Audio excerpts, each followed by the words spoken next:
and welcome to the Magic is Real podcast. I am Shannon. I'm your host. I'm a psychic medium, and this is the podcast where we talk about all things metaphysical and spiritual with a focus on near-death experiences, spiritually transformative experiences, all things magical and spiritual growth related. If you like this podcast, would you do me a favor and just like the video, leave a comment, even if it's just a little emoji. It really helps to get the word out that this podcast exists. Thank you so much. Today, I'm very happy to have with me Owen Hunt, who is also known as Bootsy Greenwood on the social media. And I'll tell you a little bit about Owen, but I will also let Owen talk about himself, which is, I think that's the way I like to do things. So I'm not putting words in your mouth, but just as a brief intro, Owen Hunt, better known by his captivating alter ego in the world of entertainment, is a multi-talented entrepreneur and coach from the vibrant city of Athens, Georgia. With a passion for inspiring, encouraging, motivating, and entertaining audiences, Owen has carved a unique path for himself as a dynamic performer and thought leader. We're going to get more specific. Owen, I was drawn to you because I follow you on Instagram. We are both entertainment industry people and mystical, spiritual people, and I really resonated with the inspiration that you offer on as a message, but reality transurfing, manifestation. That is what one of my passions. So I'd like to deep dive into it. Thank you for being here. Thank you for joining me. I'm so excited to have you. Yeah, I'm really excited too. I checked out our mutuals and really liked a lot of what you were sharing as well. And I love that we have a similar background, so we'll have some real cool common ground to Yes. start from. We are both actors, performers. You've done TV production, music. We've both done music industry work. You're a music producer. I've been a music booker and music festival assistant producer. So it definitely kindred spirits. So I'd love to hear about you and your spiritual journey. What I really like about you is you talk about being the blue collar mystic. And as I said to you earlier, I really want to make spirituality more accessible to all and to take the woo woo sort of out of it and let us be able to relate with the fact that this is just normal and natural. It's not supernatural. It's normal and natural. And having a sixth sense is not anything special people have. We're all spiritual beings. So tell me about yourself. Yeah, so I grew up in West Georgia, so like redneck kind of upbringing in a way, lots of down to earth, blue collar type of people, and that was my background. My grandfather was hilarious, very simple, down to earth kind of guy, and they owned a nursery, so I grew up running around the nursery, eating tomatoes off the vine, and riding in his truck and all that kind of stuff. So I've been around a lot of those types of people. I grew up in the church too, so I had a little bit of the religious stigma and stuff to get over. But Yeah. that also was enlightening too, in a way, because there were things that I witnessed and was exposed to in the church that I couldn't really explain through like a typical uh, like skeptical lens or scientific type of a lens at all. And when I tried to be an objectivist for a while, it was like, okay, well, this won't fit into this box. So how do I make this mystical stuff fit in with this practical type of outlook?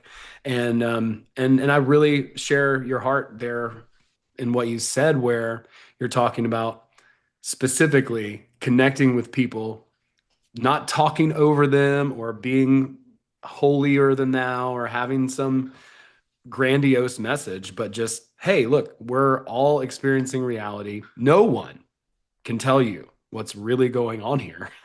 A single person, which blows my mind. We're all speculating, we're all learning together. And that being the case, there are some principles that we do see that are happening over and over again. We can see some patterns, and so that was intriguing to me, and I wanted to share in a way where people could take the principles, they could take some ideas, and they could start applying them. I don't believe in believe. You have to believe it. You have to do all this stuff, and then if it doesn't work, then it's your fault because you didn't believe hard enough. That Right. Yeah. that really reminds me too much of the church. There are several books, and we could talk about some that outline some of these principles, the principles of the world, natural law, like you said, not supernatural. Like the Kybalion is a great book that has the seven natural laws in there. And those are things that we see over and over again. That book was very influential, and there were several others that really helped me to understand the world. I think my spiritual journey started with a descent As into it always does. Almost always does, I would say. So did right. It mine. was the dark night of the soul, Oh, yeah. and it came fast and hard, and that was in 2012 for me.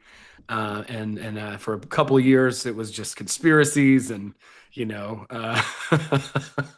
and trying to convince my parents or other family members over Thanksgiving dinner that the Twin Towers were what was an inside job and what was going to happen in the next few years and all this stuff. They did not want to hear it. Uh, Right. Yeah. but after a couple of years, I got tired of just feeling down and depressed, and I started reaching for more spiritual material. So 2014, 2015, things like the Kabbalion, the Bhagavad Gita, the Tao Te Ching, back to even to the Bible, to read it in a different way and from a different perspective. And then ultimately found a book called Reality Transurfing that seemed to house a lot of these ideas under one roof. And then I started making videos and audiobooks and things like that Yeah. around then. I'm so interested in reality transurfing, the book, as I tend to, I don't know that I could read it just with my ADHD kind of brain. But I'm listening to a lot of what people are sharing about it. So my first question is, were you depressed just because there was sort of no purpose or direction, or was it circumstantial? Um, and how were you coping? And what was it that opened you up to being willing to receive this spiritual information in the first place? And then I'll move on to the second question. Yeah, it's a really good question. I think I just really felt helpless and I saw the world in a different way than I ever had before. I just felt like the systems that were in place and the controllers and all this sort of stuff, like what are they doing? Mm-hmm. And it wasn't until later that I realized that it wasn't just like someone with like a robot claw, like Yeah. like making all these things happen, that there were actually energies moving and swirling and a lot of influence, and that we actually do have agency and power too. A big part of I would say what happens to people in that conspiracy world, they'll be like, a lot of the stuff is true. Sure, it is, but that doesn't mean that we don't have power, that we don't have the ability to create and to choose. But that was really what it felt like to me, and it was interesting too because I was like learning about history and learning about different ideas and a lot of things that I never was exposed to in college or even from friends or other means or mediums. I was like, okay, these are different theories and ideas, different philosophies on life. Even we didn't even go that deep in Aristotle when I was in college, right? And so like I found Ayn Rand Mm. during that time and read objectivism and A is A and these types of things. And so I was being influenced by a lot of different ideas, and ultimately I just had to start to synthesize as much as I could. And when I got tired of living in my dad's basement, I think I started to search for more uplifting types of information, started learning about Buddhism and Hinduism and the Tao, and that really helped me, and as well as like Tony Robbins and other Yeah. spiritual like self-help type of materials. So those were really helpful for me. And what happened was that I would read a self-help book and not do any of the exercises.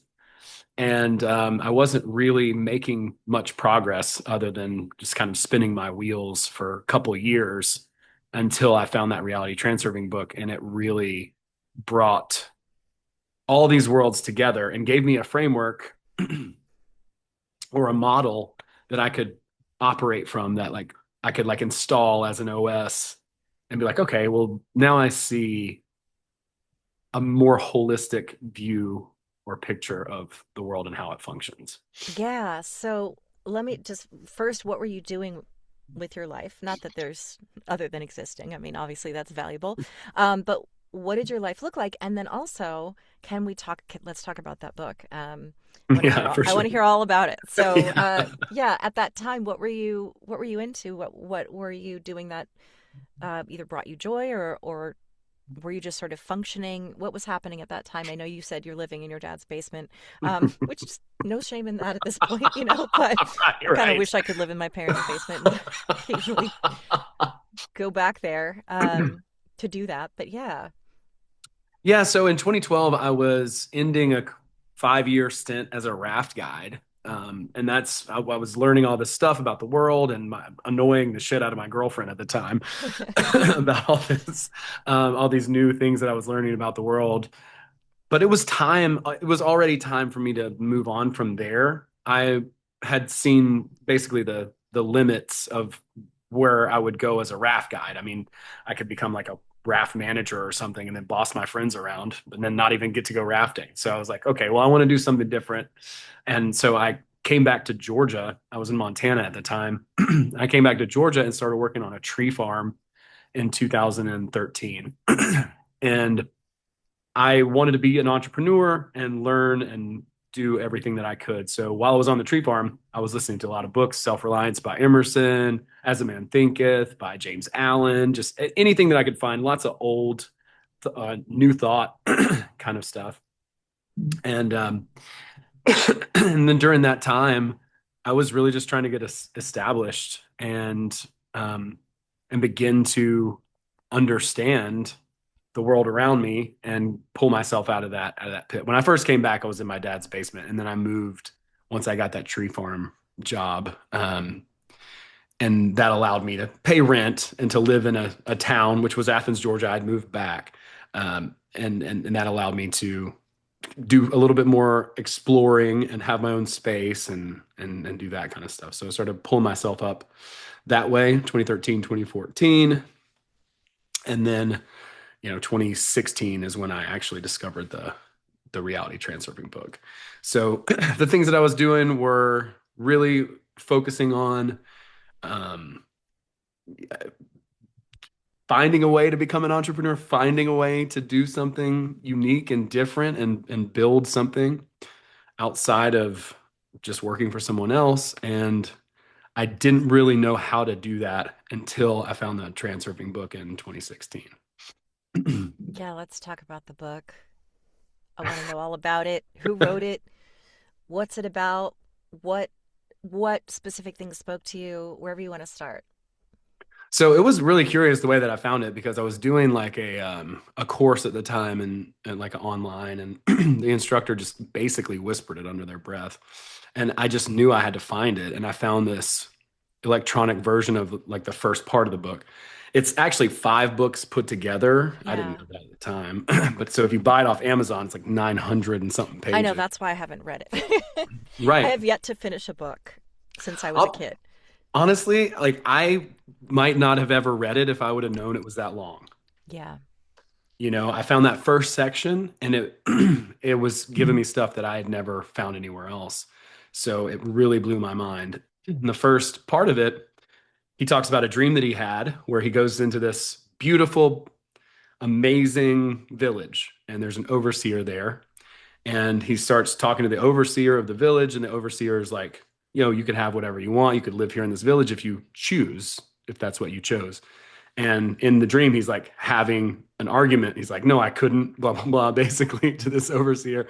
Then realizes that he's in a dream and he's arguing. And he's like, well, this is pointless. And then he wakes up with the word transurfing in his head. And the author's name is Vadim Zealand, or maybe it's Zayland. I'm not really sure how to pronounce it still, even 10 Yeah, years later. Zeland. Right. So I think it's actually an anagram. I don't think that's his real name anyway. So if I'm mispronouncing it, whatever. Um, so that is the first part of the book, and he says that you can choose. You can have whatever you want. You just need to learn to choose. And so the distinction I would make from a lot of modern spiritual stuff, jargon, is like it's not really about manifestation, it's more materialization. So what he's explaining is that in eternity, infinity, the Akashic records, the dream space, they're all synonymous and they all contain everything that ever was, is, or ever will be. And ultimately, whenever we create anything, we're choosing from this space of infinite options. And that's what we're bringing into the world. And we're doing that individually as well as collectively. So that's the introduction to the book. And then he starts to talk about how energy works in the form of these currents or streams of energy called pendulums. It's an interesting analogy that he uses the word pendulums because it illustrates people pushing from either side of this energetic current, and their energy being either positive or negative fuels that. So if you're against something, you're not really against it. You're actually giving it energy in the form of opposing it or fighting against it. So whatever we resist persists, I'd heard in other books, and this made sense to me. It clicked. So these energetic informational structures are really the organizing part of reality that we see. So if like the matrix was composed of something, it would be these pendulums, and they're sort of, you could visualize them in a lot of different ways, like hierarchies, different currents of thought, different groups, whether that's the government or a church or whatever. These things, they tend to have their own, like their own rules, and they tend to just basically want to gain more energy. So whatever they can do to provoke or grab attention, they kind of do that. And I won't say that they're necessarily like sentient. They could be. I mean, who freaking knows? But these are things that were talked about in many other books too. Old religious traditions. The Bible talks about principalities and powers of the air. Buddhism talked about tulpas and tulkus, and there's egregores and the Hermetic magic, and those are slightly different than pendulums. Pendulums is a more encompassing kind of term because they're not necessarily things that are intentionally created. But once an energy is put in motion, well, now the more people that contribute to that, the more momentum that it has. And whether they're for it or against it, they're contributing to that movement. So these are really the strings of the reality that we are experiencing. And that blew my freaking mind. Like that I had never heard put in such a way before. And that was like groundbreaking. It made me realize that cigarettes, as an example, were a pendulum, that I wasn't broken or flawed, that there was something external outside of me that was kind of like pulling me in this direction. Not to say that I was powerless against it, but that actually made me feel more empowered because I was like, oh, this isn't a me problem per se. Like I'm not like broken on the inside where I can't quit smoking. This is I can externalize this, and it's an energy, and it's something that's pulling me and kind of seducing me in a way. So the three things that are usually the strings of the pendulum that are hooking us in are guilt, duty, and obligation. So really coming from a fear place, or if you're familiar with Hawkins' model of consciousness, the map, anything that's in the lower part of that map, anything that's in the force paradigm, like that's all pendulum stuff. And when we come from love, when we are overcoming and choosing from unconditional love, then we're not coming from this pendulum prod or this provocation for us to take an action or react. I'd say anything that really makes us react is a pendulum, or potentially a pendulum. And when I found out about this, I was like, oh my God, the pendulums, they're out. They're everywhere. They're out to get us, dude. Yeah. Like behind every bush. But what I would say to that is they're not bad or good. Anything that organizes and self-organizes is a pendulum. So ant colonies, flocks of birds, schools of fish, all those types of things, those are pendulums. It's just the way that reality organizes itself. And so we don't necessarily see the pendulum or the energy behind it, but we do see the expression.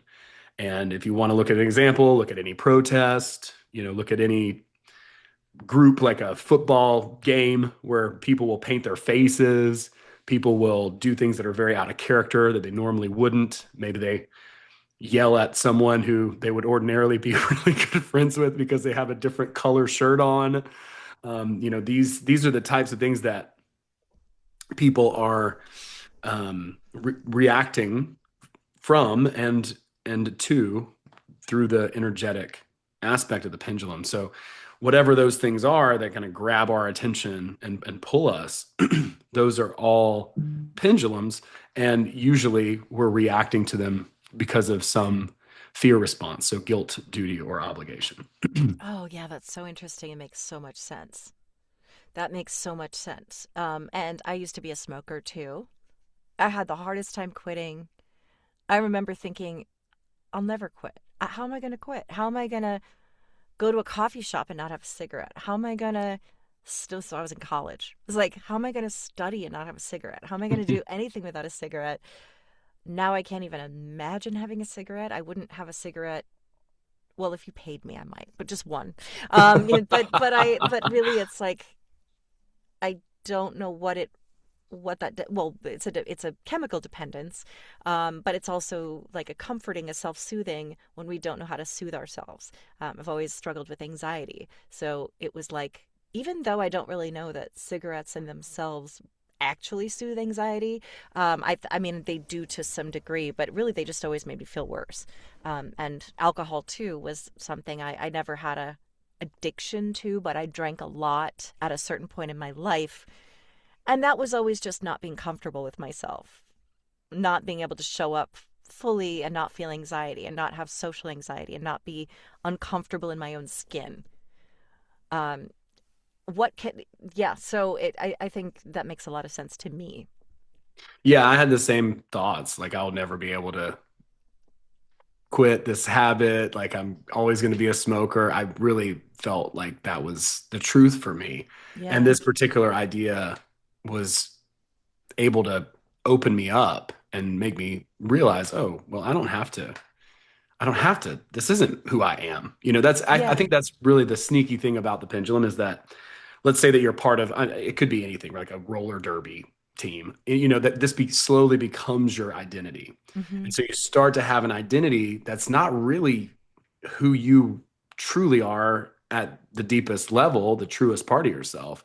You just start to identify with this thing that's external of you. And then you're like, I am a smoker, right? Like, it's not like I'm me and sometimes I'll smoke one cigarette if somebody paid me. Right? Right. That's And who's different. paying me to have one cigarette? Anyone out there? I mean, if anyone out there would like to, just let me know. I'll have RJ one cigarette. Reynolds. Yeah, I'll have one cigarette. Right. Um, $1,000 per drag. Right, right. Okay, all right. That's good. But yeah, like that, it really helped me to let go of a lot of concepts, habits, things that I thought were who I was, but ultimately aren't necessarily. So that was a huge, huge revelation, and it helped me a tremendous amount. And then, that's just the second chapter. Right.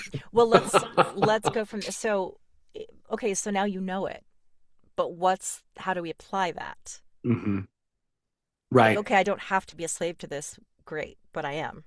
So, what's the solution? Yeah. Well, the first part is simply awareness, Yeah. right? It's feeling what it is that happens in your body when you have that thing pop up. Like where do you feel the sensation? Is it hot? Is it tingly? What is that? And for years and years and years, I had a terrible temper. That was another thing, like road rage. I'd just fly off the handle, or one bad thing would happen, a bad thing, Yeah. and then I would just completely spiral, and it was all because of that one first initial prod, that first initial reaction, and then I would come completely undone. And so what we do is we start with awareness and start to see where we are in reaction. Another book that was really good is by Viktor Frankl, Man's Search for Meaning. And he says that in between stimulus and response, that's where free will is. Mhm. And so when we're talking about choosing and choice in the context of reality transurfing, that's a beautiful analogy for it because we have all the menu options of how we could react or respond to any given situation. And if we take enough time to make a choice that's conscious, now we're not really acting as that NPC. We're acting as someone who is a creator, as someone who is consciously choosing and creating their reality intentionally. And so that would be the first part of that. And based on what it is that you're basically encountering or wanting to change, then there would be many other approaches. But awareness first, number one, right? Like, okay, the biggest thing that happened to me when I did quit smoking too was that I realized how much more bandwidth I had in my brain. I was Mhm. like, oh, I'm not thinking about a cigarette every 5 minutes. Like Right. that space is freed up now. And Oh my so, gosh, yeah. so like that pendulum, it's taking your energy. And that's what it's doing. So as soon as you start to win those little battles between it, now you get more energy. So you're like, oh, I feel this tension in my body. I'm aware of it. Okay, wait, I'm going to breathe through this. Okay, I'm going to take a conscious choice. Now that energy that you would have leaked, it's yours again. So it starts to create more momentum in a positive way. You start to feel more empowered at a personal level. And then the next chapter is the wave of fortune. And that's basically him talking about building up. It was really, when I first read it, I was like, whatever, because it's basically like your thoughts come back to you like a boomerang and what you think is going out into the world. And I was like, I've heard this before. But what I would say that's a little bit different about it is that the wave of fortune itself is more about what's happening inside of you than what's happening outside of you. Yes. Yes, let's talk about that. That's something that has been integral in my own healing, my own recovery. Um, People often ask what sex and love addiction really means, and they're turned off by the name of it because it means so many things. I don't have a suggestion for a better name, but what it is it's having an unhealthy relationship with relationships and intimacy. So, I mean, there's nothing more triggering than intimacy with another human. Relationships are the most triggering. That's why everyone goes insane. They go, nuts when they fall in love a lot of the time. Yeah. It's rare that it doesn't bring up a lot of trauma, a lot of triggers. You're a mirror to someone else. You have to be accountable to someone else. The other person triggers. There's the dark and the light. And so that could be anything from fantasy addiction. And I never knew what that was until I realized I thought that was like video games or something. And no, it's like being lost in this fantasy of a romantic relationship that you've created in your head, and you're basically living through that fantasy. It can be what they call sexual anorexia, which is avoidance. Whether you're like avoiding intimacy because it's too painful or you shut out the world. It could be, in my case, it was emotional dependency, not just on men in my case, but even just needing validation from other people to feel okay, people pleasing, and uh, and just the reliance on external things to make me feel safe. So I needed you to love me, or I'm not okay. My own, and I didn't have self love. And what I always say is, sex and love addiction, I think, is the core of all addictions. It's that they say God sized hole, where it doesn't have to be, for those of you who aren't religious, not God in the religious sense, but just there's something greater than us. And right now we're trying to steer the ship. And what we're doing is controlling and manipulating to get our needs met. I got to grasp. I have to hold. I'm not safe without something has to be my anchor. I don't have my own anchor. So I would love to hear you talk more about that, of how we have this reliance on the external, and how do we find that? How do we create an anchor for ourselves where we're safe no matter what's happening around us? To a degree, obviously, there are exceptions to that. Sure, well, there always will be. Yeah. But no, I think that's really fascinating. I love what you shared there. Yeah, I'm diving deep into my own intimacy awareness right Hmm. now. I honestly just had like a session just before this and learning more and more about it as I go. Like But I've gotten a lot of really keen insights. I won't say that like so what I'll share is a way to build momentum. It won't necessarily heal everything, right? Like that God-sized hole, but it will help us to build momentum, which is actually more important than discipline or willpower or any of those things as far as when we want to accomplish things in the world. I made a post not too long ago that was like, if you probably it's your to-do list that's holding you back the most Mm-hmm. because we have so many obligations Oh my all the God, every time. second. Yeah. And so every single time we're like, I'm not fulfilling an obligation to myself. Well, what happens to my self-worth? It goes down, right? I'm Yeah. like, I don't trust myself. I'm not doing the things that I promised myself. And those things start to happen and we unravel. And so honestly, what I do, I have three things every day, just three that I make sure that I get done. They're my three non-negotiables, and they're nothing too crazy, right? Like I move my body in some form or fashion. I get either 10,000 steps or I work out at the gym. I write morning pages, which there's no outcome there other than to sit down and just like literally journal. And that's it. And then what's the third thing that I do? I'm like, there's three things. Eat, I know there's three. I'm like, but I'm spacing on what the feed third one yourself. is. Oh yeah, Yeah. it's to do something creative. So I usually Oh yeah. make some sort of a post. Yeah. So Yeah. That's great. so that's it. So those are the three things. I'm usually done with those three things by 10 o'clock in the morning. And now I'm Mm-hmm. like, okay, great. What else can I do? So I don't have this long running list of things that I have to get done and feel overwhelmed and verklempt by. Yeah. Instead, I'm like, okay, great. Cool. Three things. Check, check, check. Awesome. And so there's another book that's kind of adjacent to this idea. It's called The Winner Effect by Ian Robertson. It's a really good book. And the idea of that book is that the secret to success is success. Fantastic. Thanks a lot. Right, right. Great. But what's cool about it is if we can internalize that instead of externalizing it, then now we really do build momentum. We build that wave of fortune from the inside. So once I fulfill my obligations to myself, I have activated my winner effect or my wave of fortune. And so with that momentum, I can say, okay, well, I'm going to do this next thing, and I'm going to do this next thing, and I'm going to do this next thing. Now I'm an overachiever, and I feel like an overachiever, and I slowly but surely build my self-worth. Well, come to find out, that actually changes your brain chemistry. You start to produce more testosterone, more dopamine, and more serotonin in your brain.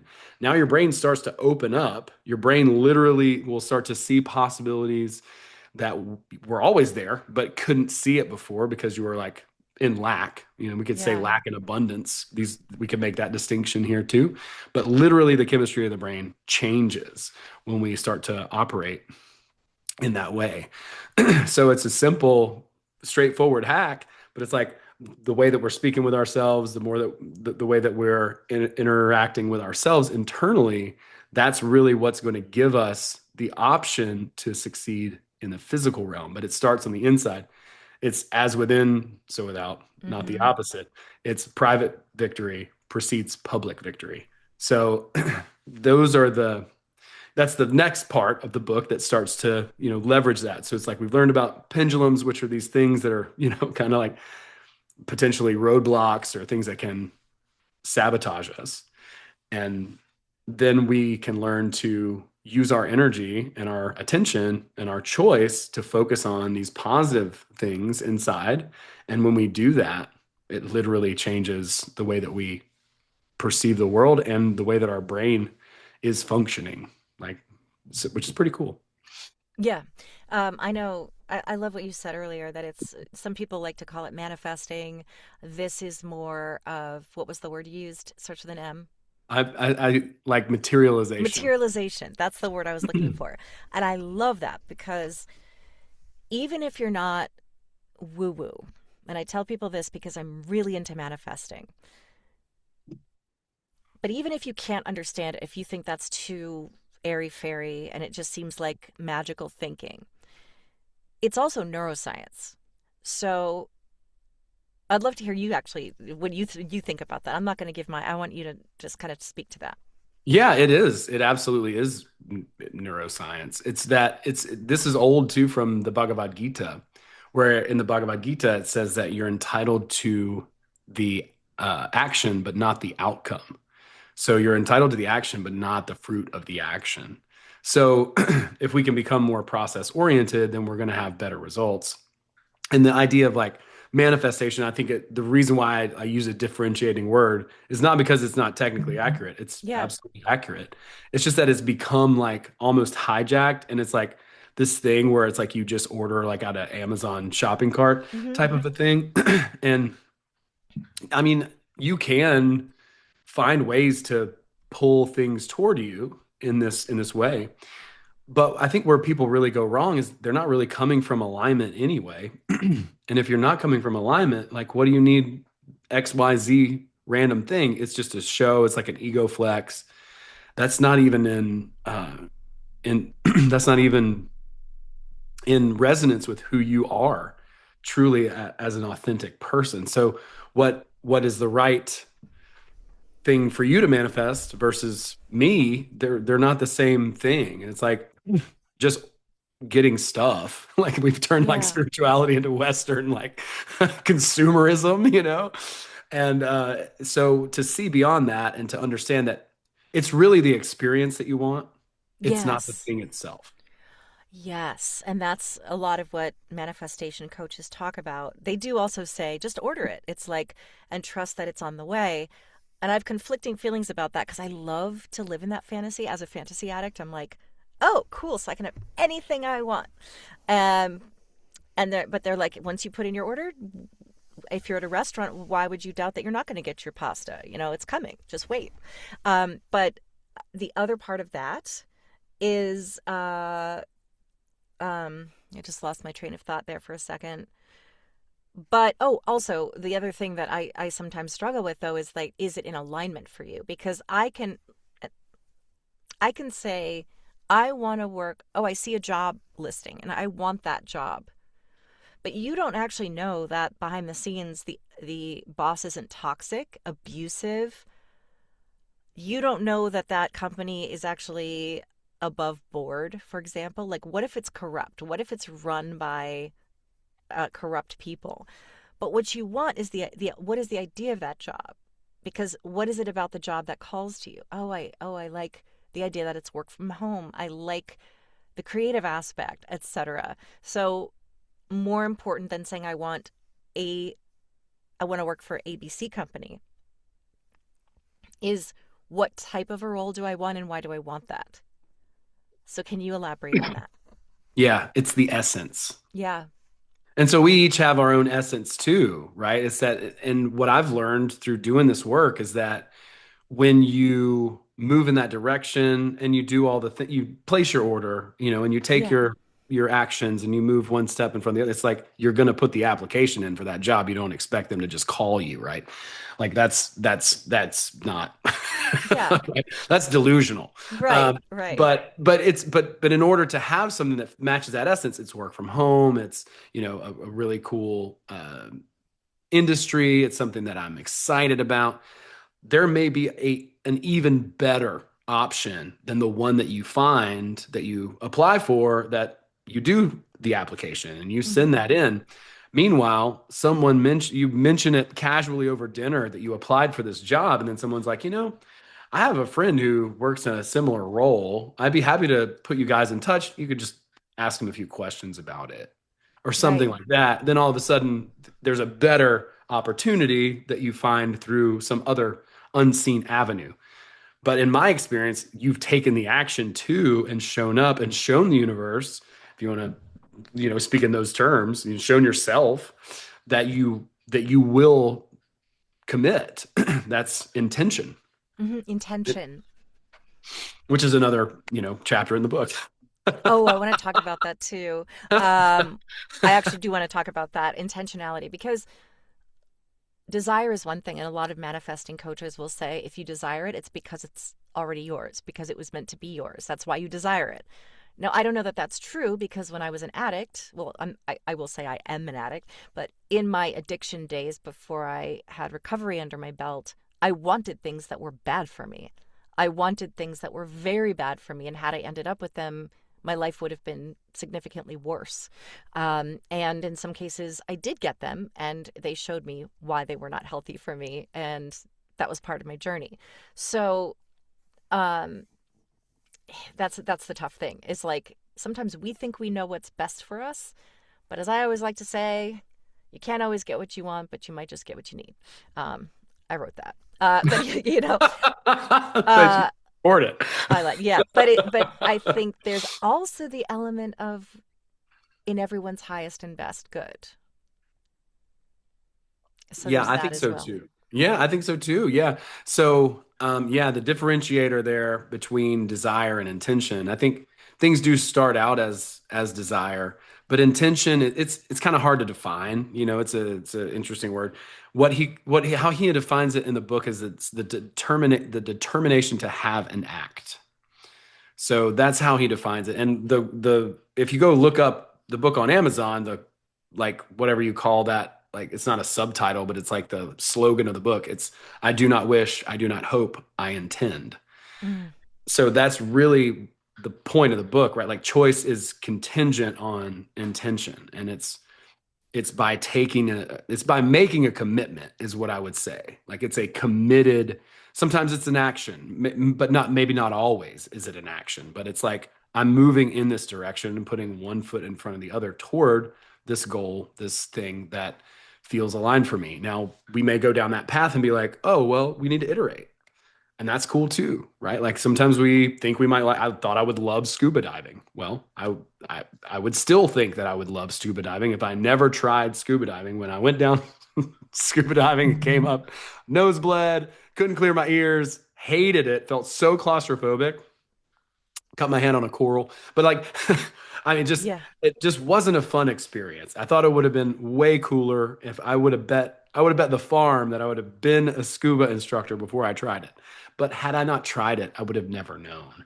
So, one thing that I like to caution people toward in the whole manifestation thing is like just sitting around and like visualizing and fantasizing about stuff. And a big reason too that's not helpful is because it creates more importance, which creates resistance toward the thing. So it's like the more that you fantasize about it, the more that you draw up all this wishing and hoping type of energy, the more you're putting it on a pedestal. And so now anything on a pedestal is hard to reach. So now it's like harder for you to attain. So the idea is to reduce the amount of importance that you have around that certain thing because we're all equal. Like in unconditional love terms, everything's at zero.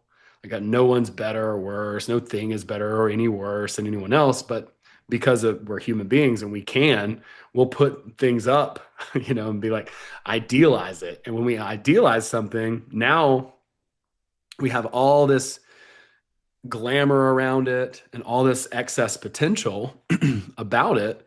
And that all the universe can do is collapse that and bring it back to balance. It's another one of the ideas in the book. So, Right.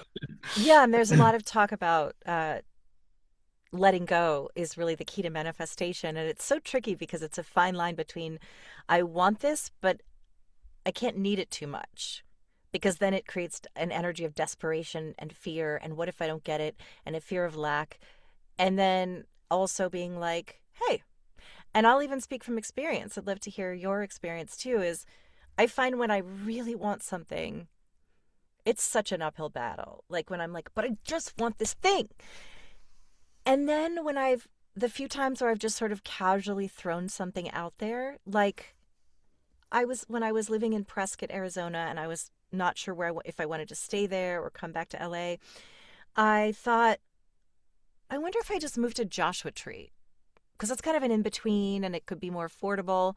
And then I went to dinner the next night with my friends, and my friend Jen said, hey, have you ever thought about living in Joshua Tree? And I said, literally yesterday. And she said, well, I inherited this house in Joshua Tree and we just need someone to like live in it. And I'll only charge you $600 if you could just maintain the grounds and like take care of the Airbnbs on the property. Now, it didn't end up happening because I don't think that was really meant to be like, but for a minute where I was like, yeah, let's do that.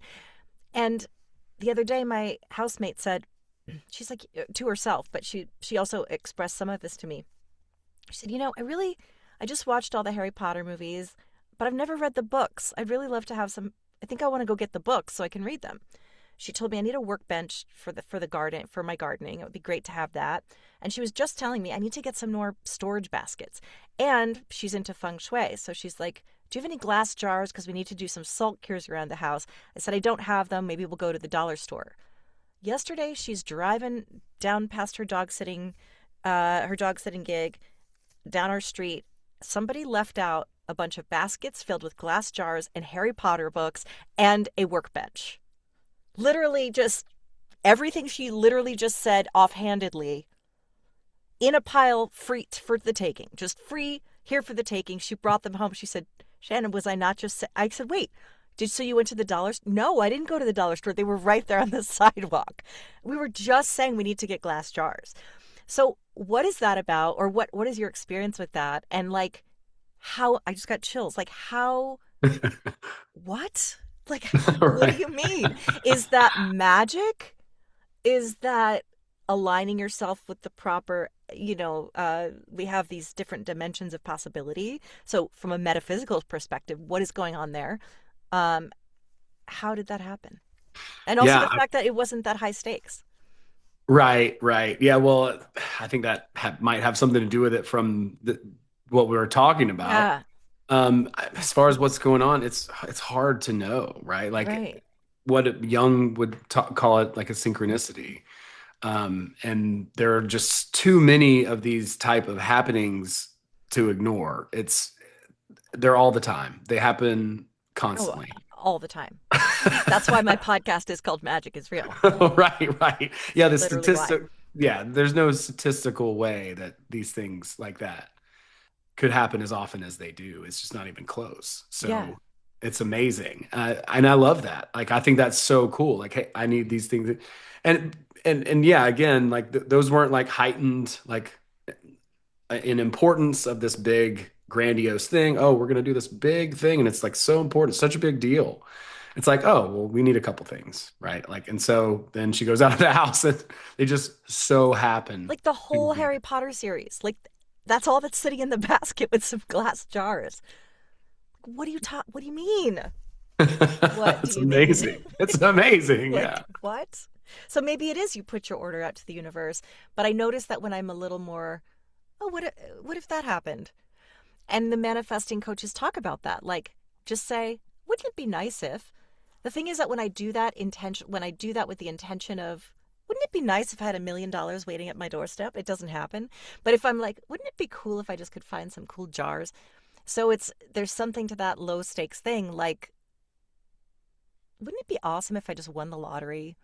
Because it's hard for me not to have a personal investment in that, or Yeah. like a Yeah. real like desire that's so deep and could change my life. Right. Yeah. And that's, I think, speaks to that element of importance or excess potential. Like I don't think any of these things are like realistically any more or less valuable than each other. Like the Right. jars, Yeah. the Harry Potter books, the workbench, like how do you say this one's more valuable than that? Like it depends. Like that's up Yeah. to the person who is looking for those things. So there's an absolute abundance out there. I mean, you drive by any car lot and you see how many cars are just sitting there. The amount of money that's in the world, there's so much. I think it's about finding a way to align yourself to the thing that really is matching your essence, and then so much more starts to just flow into your life. The next part of the book, he talks about your heart and your mind and how they either work together or or Out of fight one another. coherence. Yeah. Yeah, yeah, yeah. And for me, that was such a big idea, such a big idea because I never really considered that they could align. I thought, oh, well, I'll either be a broke creative or I'll get some regular job and work that and be miserable. Yeah. Or I'll be fulfilled and broke. It's like it was always one or the other. It never occurred to me that I could actually have both. And I think that might be Right. a key. And Yeah. what I have that same block. Um, that as a creative, there is a misconception, but a negative core belief about artists that starving artist thing. Hmm. And I'm really grappling with that now as I'm really facing what are these blocks to abundance when I know I have all these creative gifts. Um, and how do you even put a dollar amount on that, right? But it's like what I have is valuable. And the block often is the cynicism about, well, who's going to pay for that, or how do I do that, or what, there are all these stories we tell ourselves. So I'd love to hear you talk about that too, just the programming. Mm. um I've recently really dived full faith into, no, I'm going to be able to create abundance doing what I love and being of service, which is what you said, means the most to you. um and so I had a part-time job which I loved. I was a nanny and I'm in love with the baby, but it was just taking up so much of my energy and it really wasn't helping me financially thrive. It was only taking my energy in a way, was taking me away from my true purpose. And I said, you know what? I'm going to completely put my trust in the universe and just quit the job and know that I'll be carried. That's been very scary. Um, and I can see evidence that it's happening, but in those moments where I'm like, but it's not happening soon enough, immediately I go back into fear. I got to go get a job. I can't do this. This isn't working. And this is what stopped me all along. Is I always think back to, if I had just stayed on that course, I would have made it. So, can you speak to that about these blocks we have, how they become created in the first place, and how we reprogram our minds to be in alignment? Yeah, I think how they become created in the first place is it's back to that idea of pendulums, right? Like there's all these preconceptions and these ways that we perceive the world. Like the law of the pendulum or the rule is do as I do. Like you're going to be just like this, like cookie cutter. This is how this works. You got to do it like this. No, no, no. Don't Mm-hmm. get it. Don't get your own ideas. Okay. Like that's not allowed. But what actually happens if you can find your own unique path or star sector, like your own, like you start to find what really truly matches your essence and move in that direction. Well, at that point, the pendulums have no choice but to light you up. And so now you're actually being carried by these things. So think of like, a famous actor or someone who has a very unique expression. Chris Farley comes to mind, or Mm-hmm. like, someone like that who's like so much themselves. And, he had his share of problems for sure, but like so authentic and so unique and so raw in his personality that like he became this like incredibly magnanimous, person. And he wasn't traditionally attractive. He didn't have like the qualities that you see in other celebrities or actors. He had his own, way that he would express himself, which was hilarious and very, very charming. Yeah, I was But going to it say was, endearing. yeah, absolutely Yeah. so endearing, right? But that's what he had that was unique about him that set him apart, and the reason why he was lifted up, right? Like the chosen ones, they I mean, I know there's stuff that goes on back behind the scenes, like we worked in entertainment, but Yeah. ultimately like the chosen ones, they choose themselves.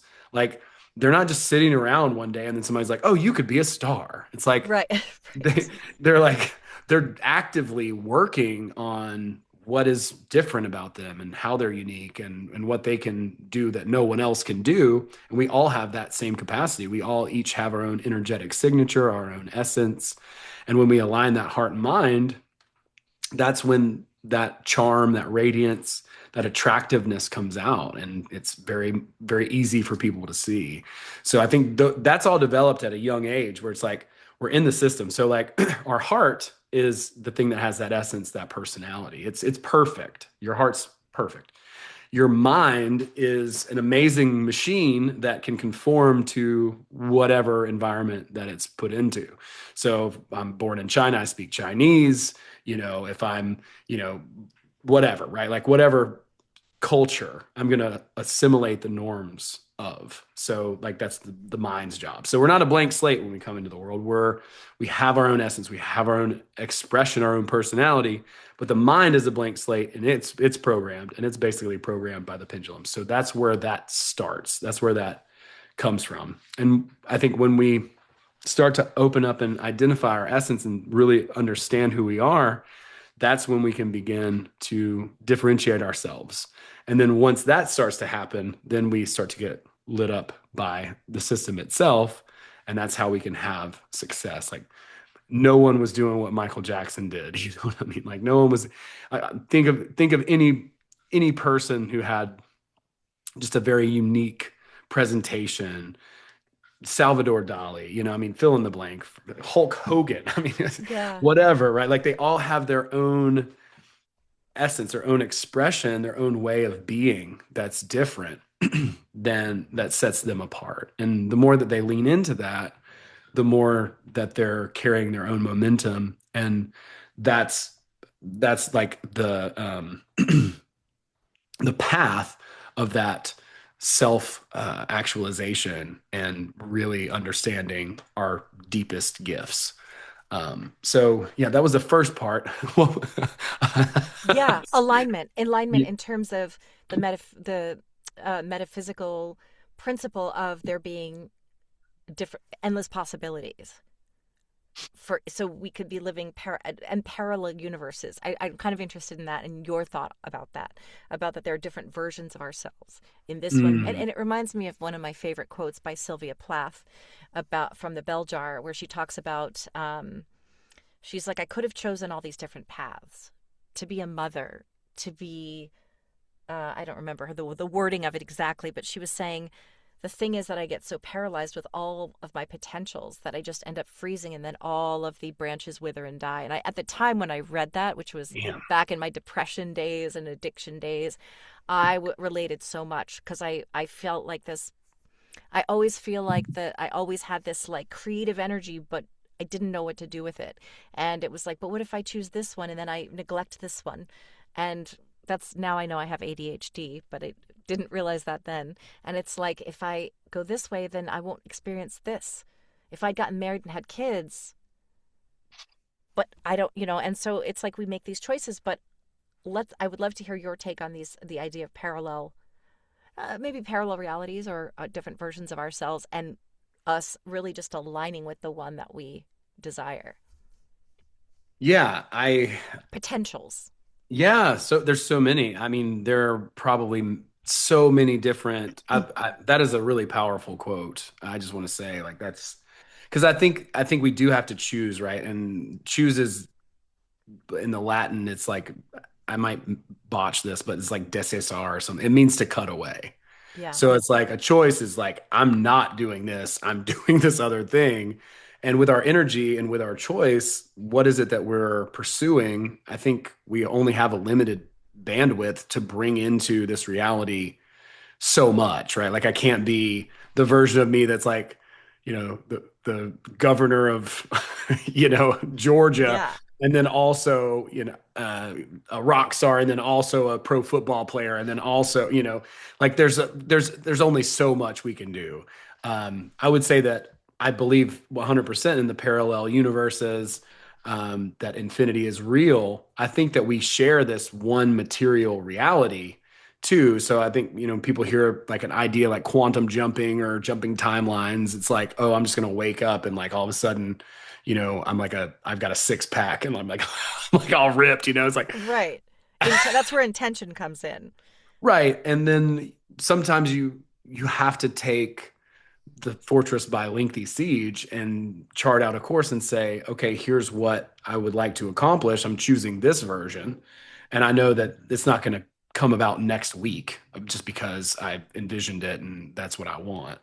It's like you are going to work on bringing yourself closer and closer to that version of you as it comes from the infinite space and as you move toward it.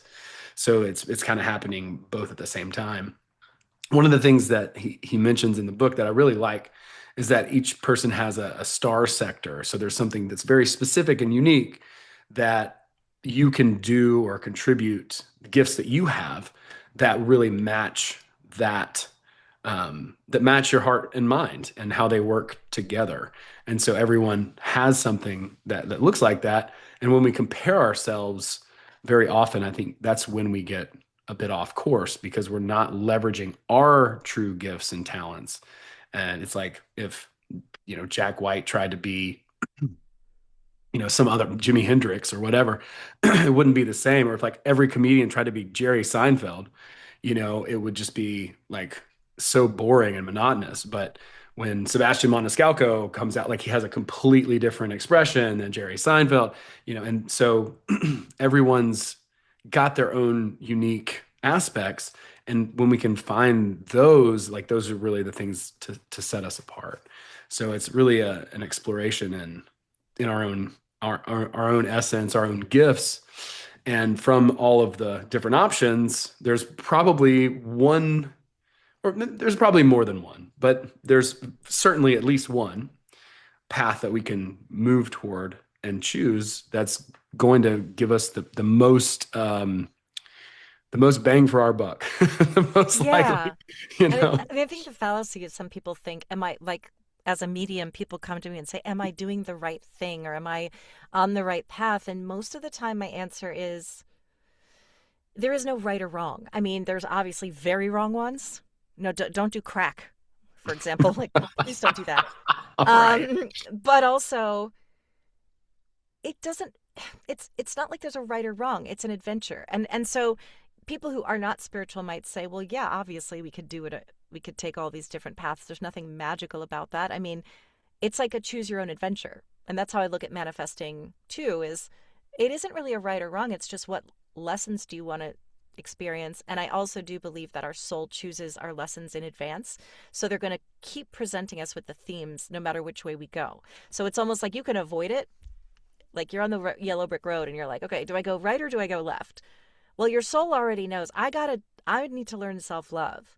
So it's like, go that way, see what happens. And they're going to put something in your path that's going to confront you with self-love again. Hmm. You can Oh make yeah. the left and it might be a different experience, but you're still going to come across the same lesson, because that is what your soul chose. So it kind of created its own obstacle course in a sense that no, there's no right or wrong way to go. It will still happen because that's what you came here to do. I'm on board with that. Like, there's one more idea that he talks about, and it's called forward to the past.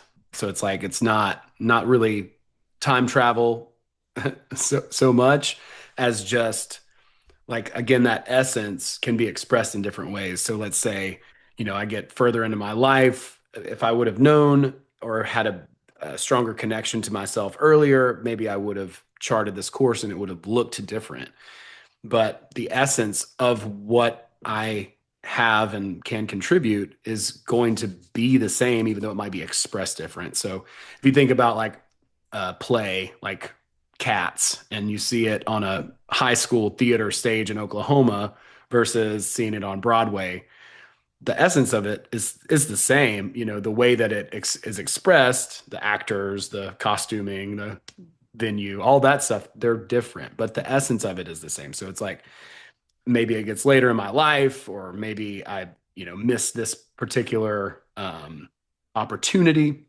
that would have been really cool, but there's still the opportunity for me to express that essence. Maybe it comes in a different form, but the idea is very much exactly what you just said. It's like you're going to learn the lessons. You're going to have these opportunities to express who you are and what your gifts are. It may just come about in a different package. Yeah, because I do feel that to a degree, what's meant for you will find you, so you can't entirely go wrong. I used to try so hard. One of the reasons I ended up with a vocal disorder is that I was in this recording booth every single day. Like I have to do all the auditions that are there because if I miss one, that could be the one. And then if I miss it, then I'm not going to work. And it's like, well, what about just the idea of don't worry about it. Like if that job is meant for you, it's going to come to you no matter what. If you're supposed to meet that particular person, it's going to happen. I'm looking for the fig metaphor because I wanted to share it because it's so beautiful. I'm just going to share it randomly.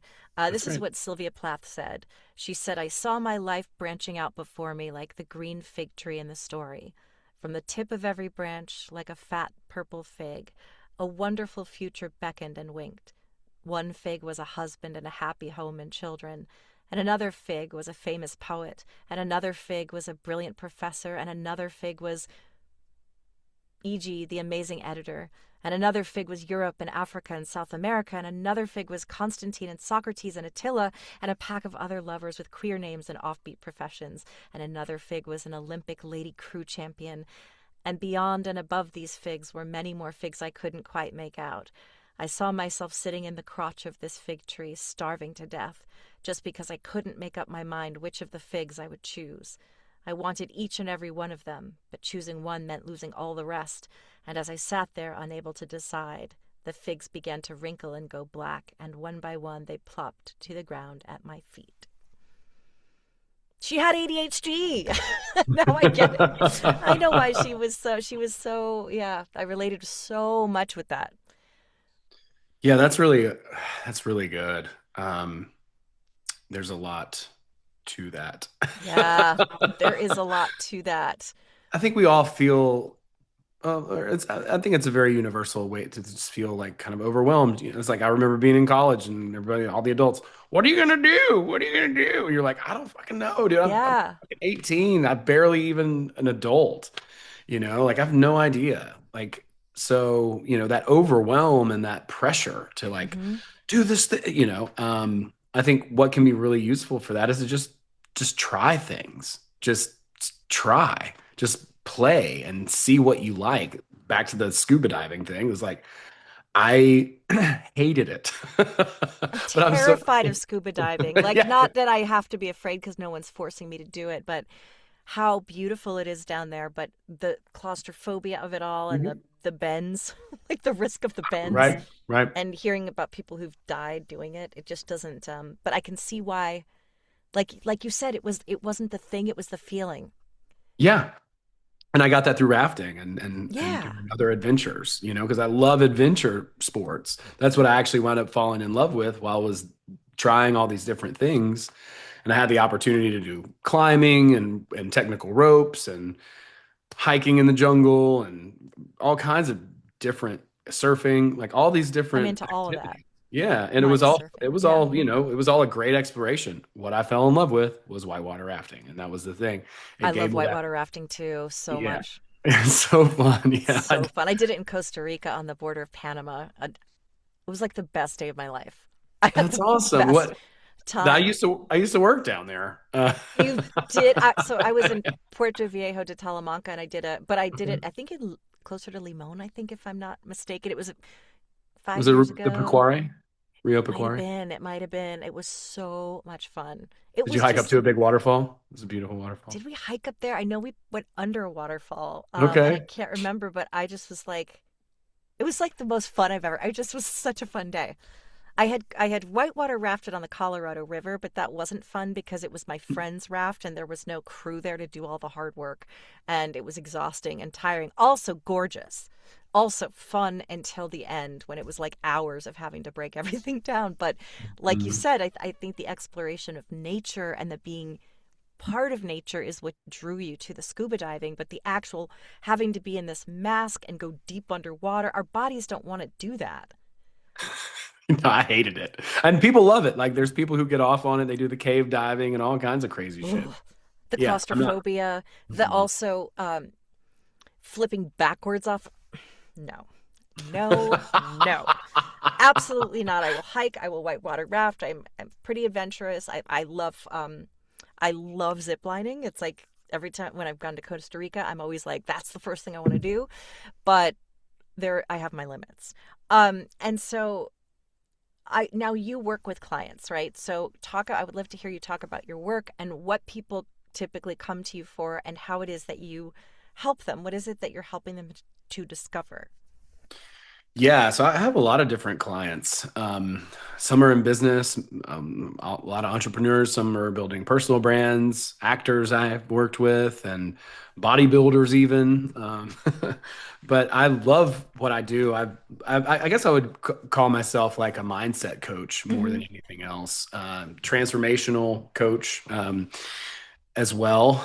Just helping people really get to the next level for themselves. Like whatever their goal is, we're gonna accomplish that. Or the only caveat being if that goal changes. And as you know, with the hero's journey, very often it does. So once we start out on that path and start to learn and see and get some feedback, we're like, oh, well, you know what? This actually suits me better. Mm-hmm. So that idea of that star sector, it's not always what we thought. It's like, oh, well, I thought I was going to love scuba diving. Well, it turns out I love whitewater rafting. And so it can sometimes shift. But yeah, when I work with clients, really what I love to hone in on is a sense of purpose because I feel like that's far more motivating than willpower alone Yeah. and really getting clarity there. Your And then, why. yeah, your reason why. Like, why are you doing what you're doing? That's a huge part of it. And then, we build systems, we do different things. My coaching is bespoke, so it's different for each of my clients. But I work in a group as well, which I think is awesome. I think working one-on-one and working in a group is ideal because each one of those has its own benefit. Like if you're in a Mm-hmm. group, you're keying off of other people's success. You've got supportive people around you who aren't going to mock you or make fun of you for your goals. And then when you're one on one, you can be a little bit more open and share more privately. So I like to do a mix of those two things, and I love to see people win. Like I'm a type 2 on the Enneagram, so I'm definitely like a helper. I was a producer in film, former Yeah. prank show producer from like 2004 to like 2000 and the pandemic. Mm-hmm. Off and on, like I was doing the rafting thing for a while and then I would come home to Atlanta and then I would work on production stuff in my off season and then go ski and then off season stuff and then go raft but I got started doing production stuff in 2004 when I was just a PA. Yeah. So And what does success mean to you?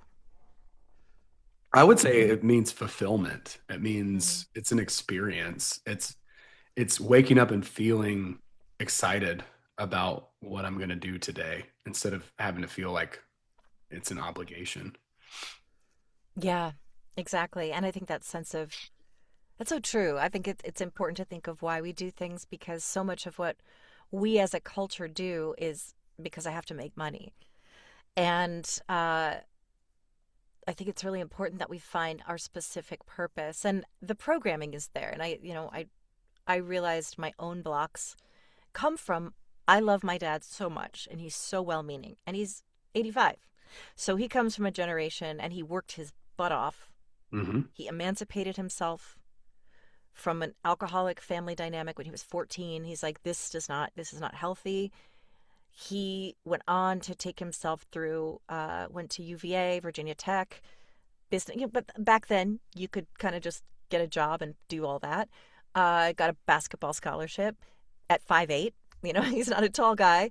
That's And awesome. he became a very, very, I respect him so much. I feel like he would have been an amazing United States president.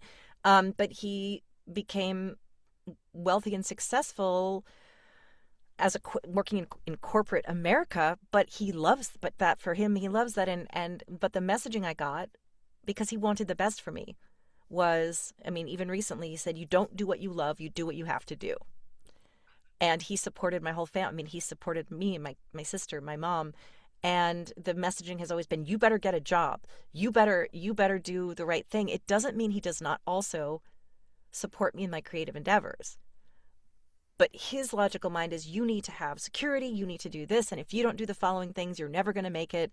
And I don't want it to sound like he doesn't support my dreams. The reason I became a voice actor is he paid for me to go to school to do it. But also, when I look back at the messaging, it's that old world thinking. Hmm. Not old world, but that's from my parents' generation. You work hard. If you don't work hard, you don't make money. And I think it's such a gift that we're in this kind of space where we can be of service in a way that feels really good and uplifting and wake up every day excited to do our work and also get paid, and also create abundance for ourselves. And it's the programming that tells us you're not allowed to have fun. Work isn't fun. It's what you have to do. And you work hard and you slave away. And that's how you make your money. Yeah, that is it's an older paradigm at this point. I think it Yeah. was probably true, right? Like they built the systems that we're using now. And I mean, good God, with AI, like no one knows what's going to happen, but it's Yeah. like, oh my God, like most of the things that we've done to build these systems are essentially obsolete. So how can we find something that is differentiated from that AI can't do? You know what I'm Yeah. saying? Like, so that's the new territory. And for my I'm betting on, like finding what's truly unique and distinguished about you. That's gonna be it. Like, because any of those like linear processes or logical process, like AI will do that so well, but it'll never Mhm. be emotionally intelligent. It'll never understand ourselves on an intuitive level or like in a psychic way. It can only do those left brain Mhm. tasks, which is amazing. Like it's incredible at that. But I think the more that we start to focus on our heart and our soul, like that's when that can come out, and then we can accentuate that with the tools that we have in the modern world. We'll see. I mean, that's I hope. Yeah. Who knows? Maybe because it's sentient and just kills us all. And in that case, it didn't matter anyway. Right. But I mean, I think there's some times where you do what you have to do too, and I understand the argument. And like I don't think my dad understands what I do. He's like, "What, you are on calls or you make videos on You're YouTube?" on the Like, Tic Tac? What? right, exactly. It's like, but he never will, and I don't think his dad really understood what he was doing either, right? Like Yeah. it's always kind of changed. And I think with the systems that we have now, they were built um, in that way. But I think the paradigm is largely changed. And if we don't move with the cheese, so to speak, then we're going Yeah. to get stuck in that old way of thinking. And I don't think that really benefits us. I do notice maybe it's because immersing myself in this world that there is sort of a great awakening.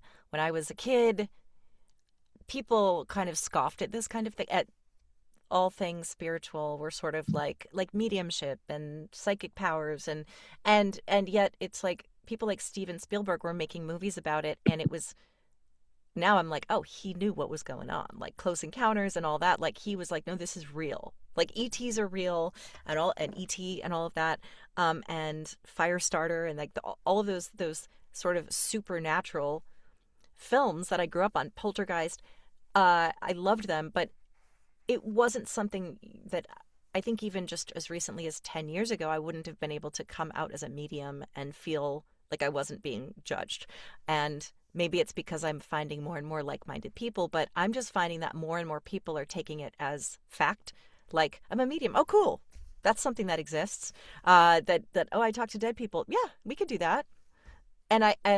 So I hope, what do you think? Do you think we're kind of, even though there's a lot we're up against in terms of like AI and technology and government and all those structures, I feel like it's kind of collapsing for a reason. Even though right now it looks like a shit show, it's for a reason. I think so too. I think there's always been this sort of uh, conflict, for lack of a better word, Mm-hmm. between the dark and the light, people awakening. I think the best thing that we can do is to hear our own internal voice Mm-hmm. and do what we're being guided to do. Like what are the other option is to like override our intuition, which is which processes so much, with our rational mind, which processes so little in comparison. So to me, it's a no-brainer. And even if I'm wrong or a bit off, I can iterate and be like, okay, well, cool. Well, you can get this train back on the tracks. So to me, I think there are times in human history, like the early 1900s, where all that new thought type of trend type of thing happened. There was a lot of psychic stuff, a lot of people, doing seances and things like that in the early 1900s. Like that was part of the expression and the change that we were going through in humanity. And I think we're doing something similar. I mean, I kind of roll my eyes too when people are like, "We're building a new Earth." I'm like, Yeah. oh, I want to throw up, I get the Yeah. ick. Same. But I think there's still some truth to it, even though it's kind of cliche. I don't know what will happen. I think we each do our own thing, and it's like a Spielberg. It's like the Star Wars, right? Like the Force is in each one of us. It's the external thing that's all, hierarchical and organized and structured is kind of this beast of a system. And then if we all go in the direction that we're being led internally, then I don't think it can win. That's so great. And George Lucas was a near death experiencer, and Star Wars is literally based on that, and it all makes total sense. The forces of good and evil, and it's all representative of what's really going on, which is so fascinating. So now I look at it through a new lens. And also, when The Matrix came out, I was like just in college or something, and so I remember watching it being like, I don't, what is, it's a cool movie, but I don't really get it. And now I'm looking at it like, oh my God, oh, okay. Now I understand that this is actually real. That was just a time of my own skepticism, or not even skepticism, just not understanding how deep the rabbit hole really goes yet. I just didn't have that knowledge. And that's why I'm so interested in metaphysical topics, and this podcast is an expression of that as well. So I just want to thank you for coming and sharing what you know about reality transurfing, and even mindset, which is, it comes from within. Like, so, uh, what is it? So within, so without. Is that how it goes? Yeah, as within, so As without. within, so without. I knew there was something as within, so without, and that's that we, to some degree, create our own reality. If not, if even if it's, you can just explain it away as it's simple perception. If I think the world is a terrible place, my reticular activating system is going to keep noticing all the bad. And if I think the world is a magical place, I'm going to keep noticing the magic, and that's what I'm going to see. That's what lens I'm going to see things through. Yeah, absolutely. It's absolutely the case, right? Like we each create our own layer of the world, and they're all stacking on top of one another. Mm-hmm. So the more of us that are doing so with intention, I think the more promising the future looks. Absolutely. Well, thank you for doing the work you're doing. I'm so glad we met and connected, and thank you for sharing your insight. Is there anything that you want to share in terms of things that you have coming up that you want to talk about? Any kind of workshop things? I will have your links below as well, like your website, Okay. your Instagram, and all that. But if there's anything else you want to share, let me know. Yeah, so my school group is amazing. I have such a great community there. It's free to join. I've got a mastermind in there, and I do workshops out of there every single, usually every month or Oh, so. fun. I do some fun workshops. We do calls, live calls. I have other activities and different things that people can do. And there's some courses in there. If you come in, you can check it out. You can learn reality transurfing real quick and share with some other amazing, inspired people who are putting this information into action. So, yeah, I would encourage people to come check out the school group. I'll be on the road a lot. I'll be doing some in-person seminars and talks. I have one coming up in Austin the early part of June.